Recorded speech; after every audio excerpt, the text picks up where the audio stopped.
নমস্কার বন্ধুরা, লবঙ্গ ফুলের নতুন একটি ভিডিওতে আপনাদের স্বাগত জানাই। আজ আপনাদের সাথে গাজরের হালুয়ার রেসিপি শেয়ার করছি। সাথে সাথে গাজরের কিছু উপকারিতা সম্পর্কেও আমরা বলবো। আমরা কম বেশি সবাই গাজরের গুণাগুণ সম্পর্কে জানি।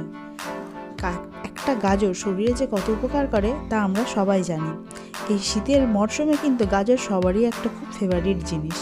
তা গাজর রোজ যদি একটা করে খাওয়া যায় তাহলে চোখ, ত্বক, চুল খুব ভালো থাকে এবং শরীরে রোগ প্রতিরোধ ক্ষমতাও বৃদ্ধি পায়। নিয়মিত যদি আপনি গাজর খেতে পারেন তাতে ত্বকের কিন্তু উজ্জ্বলতাও বাড়বে, আর ভিটামিন সি এর অভাব থাকলে শরীরে তা পূরণ হয়ে যাবে। এর গাজর হজম ক্ষমতাও বাড়ায়, সাথে দৃষ্টিশক্তি তীখর করে এবং কোলেস্ট্রল যদি কারোর থেকে থাকে তা সেটাও কমাতে সাহায্য করে। এই টিপসটি কেমন লাগলো আপনাদের আমাকে অবশ্যই কমেন্টে জানাবেন। এবার চলে আসি রেসিপিতে। প্রথমেই দেখে নিলেন আমি গাজরগুলোকে ছাড়িয়ে নিয়ে ধুয়ে নিয়েছি। এবার গাজরগুলোকে আমি গ্রেট করে নেব।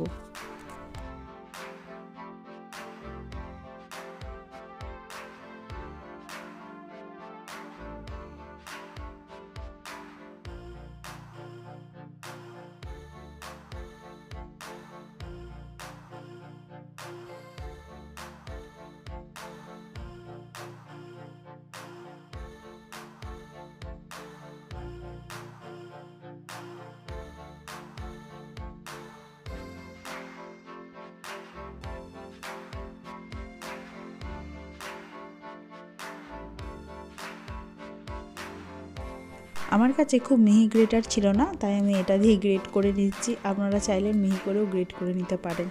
দেখুন আমার গ্রেট করা কিন্তু হয়ে গেছে।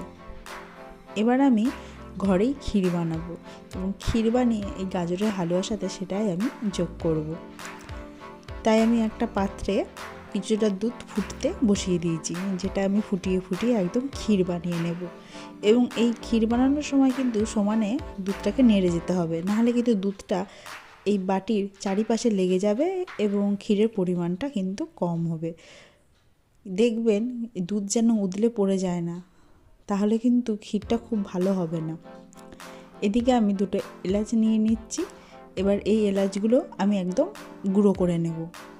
এলাচের গন্ধটা গাজরের হালুয়াতে খুবই ভালো হয়।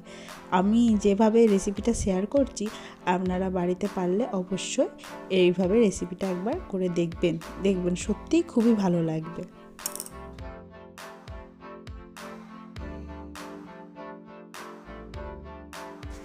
এবার এলাচগুলো গুঁড়ো হয়ে যাওয়ার পর আমি কড়াইয়ে ঘি দিয়ে দিয়েছি। এটা আমার ঘরে করা ঘি, আর আপনারা পারলে এর সাথে সাদা তেলও মেশাতে পারেন। আমি পুরোটাই ঘিয়ে করছি। এবার ঘিটা গলে গেলে এরপর আমি এর মধ্যে গ্রেট করা যে গাজরটা রয়েছে সেটা দিয়ে দেব।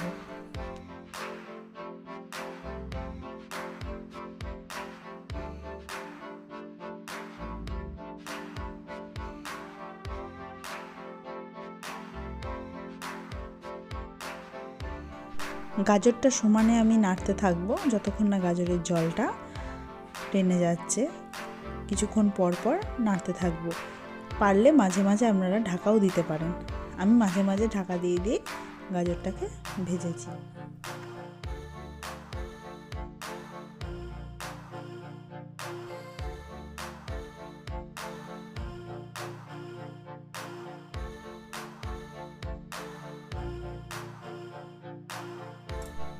দেখুন গাজরটা কিন্তু প্রায় ভাজা ভাজা হয়েই এসেছে।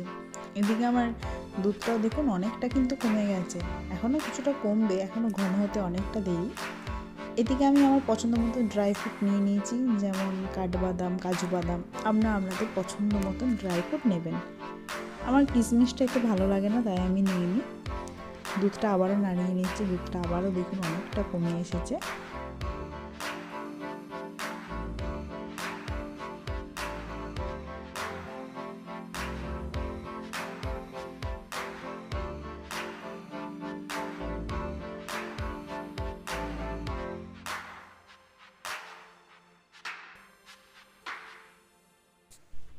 গাজরটা দেখুন প্রায় ভাজা ভাজা হয়ে গেছে।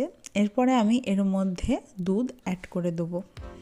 একদম ঘন দুধে কিন্তু করবেন, যে দুধে বেশি ফ্যাট আছে সেই দুধ ব্যবহার করবেন এই হালুয়া করতে গেলে, তাহলে কিন্তু হালুয়ার স্বাদ আরও বেশি করে বেড়ে যায়।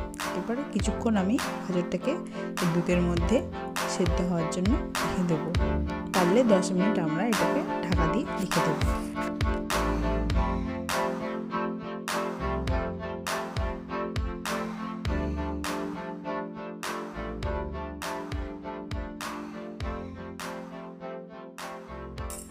এবার আমি ড্রাই ফ্রুটগুলো এক এক করে কেটে নিচ্ছি।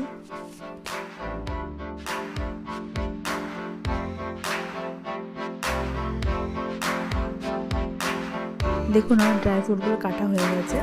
এবার আমি ঢাকাটা খুলে গাজরের হালুয়াটা আরও একবার নাড়িয়ে নেবো এবং দেখে নেবো হয়ে গেছে কিনা। দেখুন প্রায় সেদ্ধ হয়েই গেছে, এর মধ্যে দুধটা ভালোভাবে মিশে গেছে।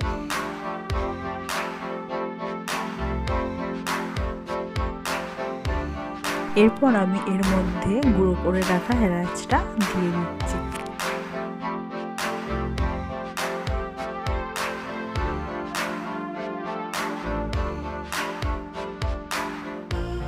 এবার আপনারা হালুয়াতে যে যেমন মিষ্টি পছন্দ করেন সেই পরিমাণ মিষ্টি দেবেন।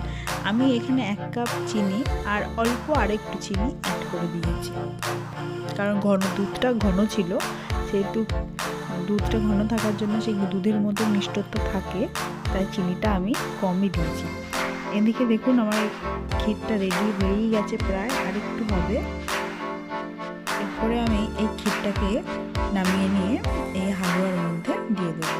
দেখুন ক্ষীর কিন্তু একদম রেডি হয়ে গেছে।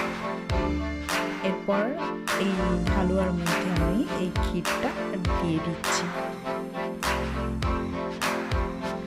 এই গাজরের হালুয়ার গন্ধে কিন্তু গোটা বাড়ি মমা করছিল। আপনারাও যখন এরকমভাবে হালুয়াটা বানাবেন দেখবেন গোটা বাড়িময় গন্ধ ছড়িয়ে যাবে।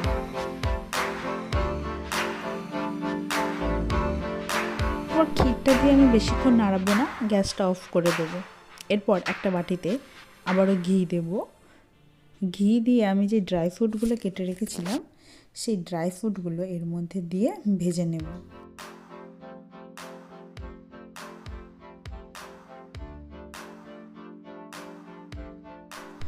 ড্রাই ফ্রুটগুলো হালকা লাল লাল হয়ে গেলেই আমি নামিয়ে নেব এবং এই হালুয়ার মধ্যে আমি সবটা দিয়ে দেবো ঘি সমেত, দিয়ে একদম চাপা ঢাকা দিয়ে দেব।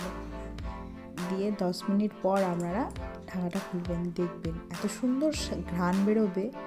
এরকমভাবে গাজরের হালুয়াটা অবশ্যই ট্রাই করবেন। নমস্কার।